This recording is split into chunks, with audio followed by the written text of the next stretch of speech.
I'm going to show you my latest invention for making a two-handle sink into a one-handle sink. It's extremely inexpensive. I got a piece of PCV pipe. It's 13 inches long.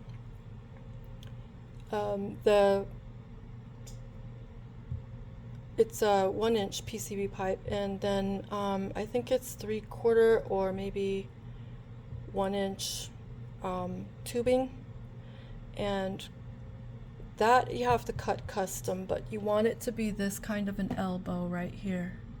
This goes in about this far, so about equal to the handle cover. You need this to be long enough that it doesn't slip off. Either one has to be long enough that it doesn't slip out or slip off. This you heat up with a dryer, a hair dryer, or some hot water, but preferably a hair dryer because you don't want the inside to get wet. You don't want anything inside to get wet.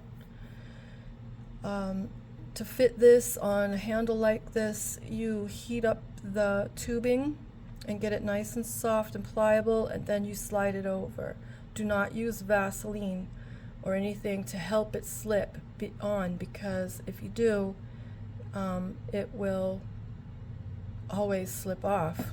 And if it does be hard, just keep heating it with your hair dryer until you get it on. Do not connect the PCV pipe until you've got this securely on.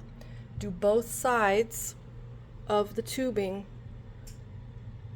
before adding the PCV pipe.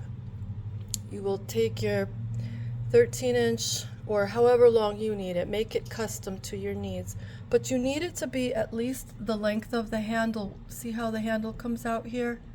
You need it just slightly longer. See how it's only maybe 1/8 or 1/4 of an inch longer than your handle. The only way you'll make this longer than your handle is if you intend to bend it much more than this. It didn't require to be bent because it actually fit perfectly flush, but I wanted a curve to mine. Then you will take a little bit of, first take your tube, and on the underside of it, you'll drill a hole in the middle, a very small hole. Let me show you. Let's see if I can show you the hole. Where is it at? A very small hole, like no bigger than a yarn needle, not a yarn needle, like a string needle. A string needle, not a yarn needle, a string needle. No bigger than a little tiny screwdriver for your eyeglasses. You don't want water going in it. What you want is just to keep any air trapped inside from corroding anything with the humidity of the day that was there present when you put this stuff together. Then you'll put some E6000 in here all around, all throughout the inside, and you might have to leave one of your waters running when you do the second one to get the tubing in. And you're just going to force that tubing in. If you have to heat it up a little with your hair dryer, keep it handy so you can just heat it up and then force it in there, and then make sure that your tubing, if it's bent, if you've bent it at all, because you'll heat this up. I heated mine up with about 160-degree hot water, so you'll need either a hair dryer, a heat gun, or very, very hot sink water. And then I just bent it right over the edge here in the middle. Mine is rounded, not sharp, but you could do it over your knee if you're a guy and you're not too sensitive, your skin doesn't hurt. There's some kind of a smooth area where you can bend it. Make sure that it's sturdy so it doesn't break, so the pipe doesn't break anything of yours. Once you get it in there, then quickly adjust the other side and put it in. Make sure there's E6000 on the inside of the PCB pipe when you slide it in. Don't put it on the outside of the tubing. You don't want your E6000 on the outside of the tubing because it's just going to scrape it all off. You want it to be scraped in if it's scraped at all, not scraped outside, because then you're going to have a lot of smoothing and cleaning to do, and you're not going to like it. It's not going to look good. So so do that. And then when you had cut your PCB pipe, you might need a little light sandpaper or a fingernail file to just kind of take off any rough edge. I used a white buffer, fingernail buffer, to remove the white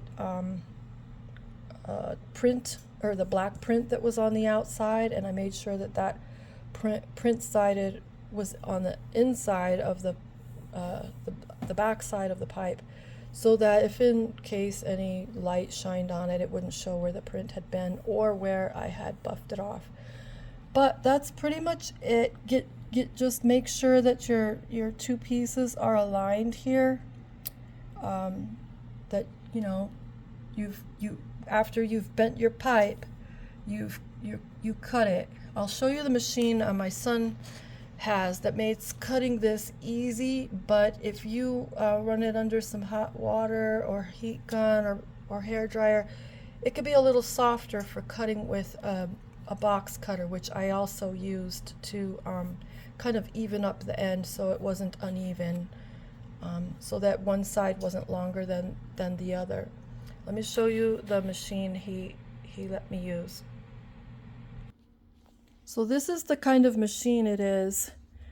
This one doesn't have the battery in it right now. We took it out because I was done with it. But what you'll do is you'll put your PCB pipe right under that blade, and it's really nice. It just cuts it straight down. It doesn't leave, it doesn't cut it at an angle. It cuts it straight, and it's super quick and super easy. You just start it off a little bit slow and get yourself a groove, and then go ahead and just finish cutting it straight through. I did mine over the garbage can so the dust would go into the garbage can, and then just, brush off the dust and put it away.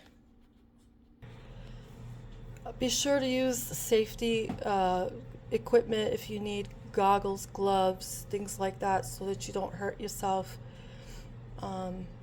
Use caution if you're using tools and knives. And this is my intellectual property. I do have intention for this, so it's, you're welcome to make some, but you're not welcome to manufacture it. I hope that this helps you in your home. And oh, I forgot to show you how it works. So when you pull it, you could pull both sides on. See? And then you can turn one side off or the other side on, and give it a slight little push back. And my sink naturally drips just a little because it's got this curve in it, and it's all coming down from where the curve is. This is a little thing I put on. It's just a piece of tubey, for swimming tubey. I forget what you call those. It's purple, and then I covered it with this silver tape. It's just because I always forget not to touch here. See, it's really hot. So I put this on. This way I can maneuver my sink because our water is like up to 190 degrees. It literally is boiling when it's coming out of here sometimes. So I've burnt myself so many times, and that's the reason why I did this invention, because I have to remember. My videos are for people who have memory issues and things like that, slow, need help. They're for people who can benefit from it, not from some smart aleck expert troll that wants to tell me how I gotta be doing something right or wrong. But I would forget, when I use the one handle to do hot water, I will also forget to turn on the cold to clear it. So now, I mean, it's just, for me, it's one handle, it's not two, so somehow my brain makes better sense of that. And um, it's just, if I use the hot water, then I'm right, when I go to shut it off, like, I'm going to remember more easily to just run the cold, because my hand is already on one spot, but it's somehow when I take my hand away, I'm over it and I don't follow through. But it's also more convenient than having to go this one, then this one, and make all these adjustments between the two, which I really hate doing. So it's practical for me to just have one handle. I didn't have to go to the store. I didn't have to alter the sink, which, because this belongs to the apartment complex, I would have had to do that if I wanted one handle. But because I don't want to spend all that money. I mean, how much? This whole entire like 6-foot piece of PCV pipe only cost me like $1. And then I bought an $11 6-foot length of tubing. They both come from Walmart. The tubing was delivered, and I bought this the last time I was out. I bought like a couple of them. No, they weren't. This wasn't come from Walmart. This come from Home Depot. So Home Depot had really inexpensive tubing, and I just bought like 2 pipes for a couple dollars. Like, buy 2 pipes, you got some spare. So that's it. Hope that this video is useful to someone. It's a little bit more practical than my waterfall video, which I have this because I have a mini dishwasher, and I'm going to be making the right adapter, so all I have to do is hit the switch and it goes here, and I can have the proper sprayer back on, because I've had to alter it for the dishwasher, and that's nothing permanent, it's temporary. That's it. Too much talking again. Always do it. But I appreciate your patience and watching. Thank you.